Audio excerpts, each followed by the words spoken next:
Natutuwa itong si Roberto habang pinapanood niya itong si Pongkay na nagsasalita sa harap ng media na sinisiraan itong si Tanggol. Ngunit sa mga oras na iyon, wala silang kamalay-malay na ang kampo ni Tanggol ay nagtungo na sa City Hall.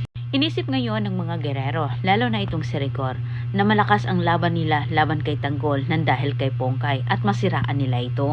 Habang itong si Tanggol ay nagsasalita sa harap ng mga tao, hinikayat niya ang mga ito na sama-sama umano silang lumusob sa City Hall. Pipilitin umano nilang patalsikin ang mga gerero sa City Hall. Samantala, pinagdidiinan naman ng mga gerero na si Tanggol umano ang tumaychi sa anak niyang si Erica.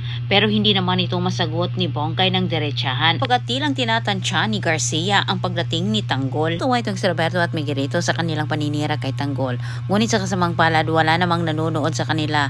Lahat ng mga tao ay sumama kay Tanggol sa rally para sila'y lusubin din sa City Hall. Maya lang natigil din ang kanilang ginagawa sa kanilang pag-iipit dito kay Pongkay sapagkat ang mga tao ay nasa labas na ng City Hall. Nanggugulo na sila Tanggol. Inamitan sila Tanggol ng dahas sa mga alipores ni Roberto. Ngunit itong si Mando ay hindi niya matiis itong si Tanggol. Si Mando din ang naghanap ng paraan para itong si Tanggol ay makapasok sa City Hall. Papahamak naman itong si Pongkay. Galit na galit itong si Miguelito dahil hindi umano umepekto ang ginawa ni Pongkay sa paninira kay Tanggol. Kahit sa puntong ito, oras na umano, sabi ni Miguelito na tapusin ang buhay ni Pongkay. Katwiran ni Miguelito, wala umanong silbi itong si Pongkay. Tatanggalan na ni Tanggol ang kapangyarihan ang kanyang mga kaaway. Pinangako naman ni Rigor dito kay Roberto kung ilang beses man umano siyang pumalpak sa kanyang misyon na tapusin itong si Tanggol. Pero sa araw na yon, hindi na umano siya mabibigo. Ngayon napasok na ni Tanggol ang City Hall sa tulong ni Mando. Nabihan ni Mando itong si Tanggol na si Miguelito umano ang unang punteriyahin at huwag umano itong si Roberto. Kung mawawala umano itong si Roberto, mawawala na umano ng kapangyarihan itong si Roberto.